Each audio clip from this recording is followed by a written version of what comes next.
If there are two things that are selling really well across the entire world, it's small SUVs and premium cars. Everybody likes a bit of posh, don't they? I certainly do. So Audi should be onto a winner with this, the new Q2. It's small, let's have a look. 1, 2, 3, 4, just over 4 meters long. That makes it slightly smaller than the Audi A3, slightly bigger than the Nissan Juke. So they can't go wrong, can they? They've brought us here to Cuba to find out. Cuba Q2, Cuba Q2. Get it? I'm going to have to concentrate on the car now because frankly the sights and sounds of Cuba and what's outside are simply fantastic. But, right, okay, Q2. So, it's all about options. There are 4 engine options initially. There's the 1.4 petrol I'm driving, also a little 3-cylinder 1 litre, a couple of diesels, 1.6 and 2 litre. The 2 litre comes with a Quattro 4-wheel drive option. Next year there'll be a 2 litre petrol that comes with Quattro as well, and of course loads and loads of personalisation things that you can do. Tech, Apple CarPlay. Just here we've got a nice screen. You've got Audi Connect with the MMI function down here. You've got the virtual cockpit that was first seen in the Audi TT, which is really great fun to play with. Not really convinced about its usability, but hey, you like it if you've got friends that go wow when they get in your car and see it. In addition to that, lots of safety kit is actually standard. Autonomous emergency braking, which is good news. You can get adaptive cruise control as well. But more than all that, it's about the styling in this car. Inside, you can have accents on the seats and on the dash. And the quality is, as you'd expect, it's Audi quality. It's pretty good. But outside, 12 exterior colours, contrasting roof options.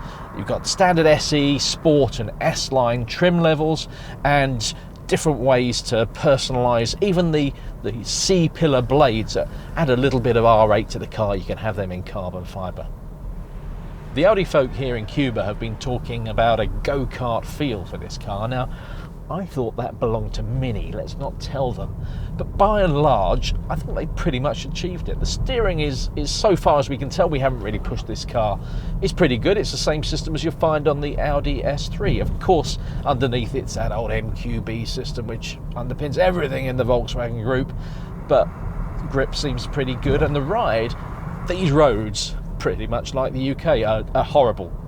Potholes all over the place, even some nasty metal bits sticking up pointing at you, but it's pretty well judged. It's firm, yes, sporting, yes, uncomfortable. It's riding over some of these worst bumps pretty well, which means it should work okay in the UK. So by and large, for what this car needs to be, and most people are going to be driving these around town, a bit of a posing car, isn't it?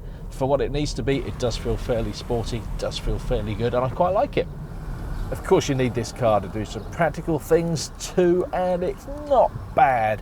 Room in the back, Audi says is similar to the A3. I think it's a little bit less actually. Good headroom, but can I sit behind myself? I'm about 6 foot tall, and yes, just with a bit of a squeeze. Wouldn't want to be there for too long. 3 across is going to be really tight.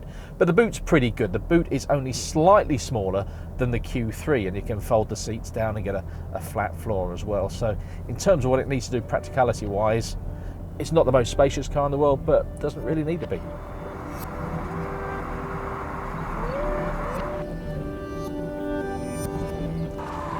So that's the Audi Q2. Could they get it wrong? Well, thankfully, no, they haven't. It's a really good car with some of the coolest rear lights and rear indicators you will ever see. Now, don't forget to subscribe by hitting a button and leave some comments down below, but not about me. I've heard them all before.